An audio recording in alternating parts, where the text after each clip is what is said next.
Goeiemôre familie, ek is pastoor Kyle Barkhuizen van Beleef Gemeente en dit is so lekker om jou vanoggend te groet in die wonderlike naam van Jesus. Ek hoop jou week se ver is lekker en dankie dat jy vanoggend weer kies om saam met ons in te skakel en saam met ons in die woord te reis. Hierdie week se tema is jy is gevorm om te dien.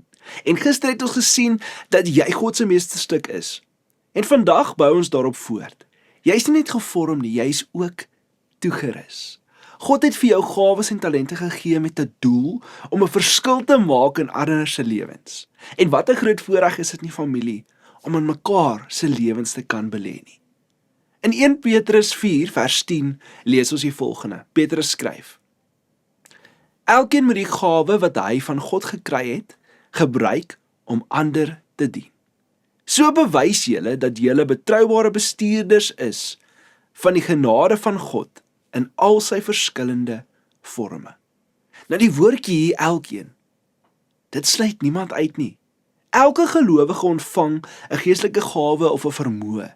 Dit is nie net vir spesiale, perfekte mense nie, mense wat alles reg doen nie, maar vir almal wat in Christus is. En die doel van hierdie gawe is nie net om jouself te bevorder nie, maar om in diens van ander te wees. Familie, ware geestelike volwassenheid word nie gemeet aan hoeveel jy weet nie, maar, hoor hierdie vanoggend familie, aan hoeveel jy bereid is om te gee.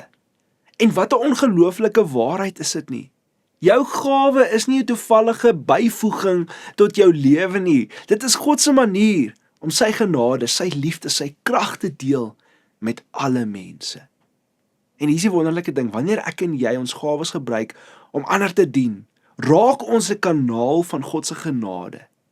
Ons word 'n stroom waardeur sy liefde vloei en wat lewens verander.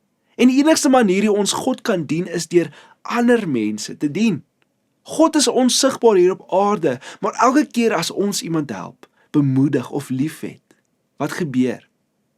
Ons is vir hulle Jesus. En ek wil jou vandag vra, familie, gebruik jy die gawes wat God aan jou toevertrou het? Of hou jy dit hier binne net vir jouself? Wanneer laas het jy God se liefde vir iemand anders gewys deur hulle net te dien? Dit kan ook iets kleins wees. 'n Woord van bemoediging, 'n helpende hand, 'n glimlag, dalk net om vir iemand te bid. Daar bestaan nie iets, onthou hierdie vandag, soos net klein dinge nie, klein dinge van diens nie. Maar elke ding wat ons doen, dra gewig. So onthou vandag hierdie eenvoudige waarhede. Jou gawe is nie net vir jouself nie.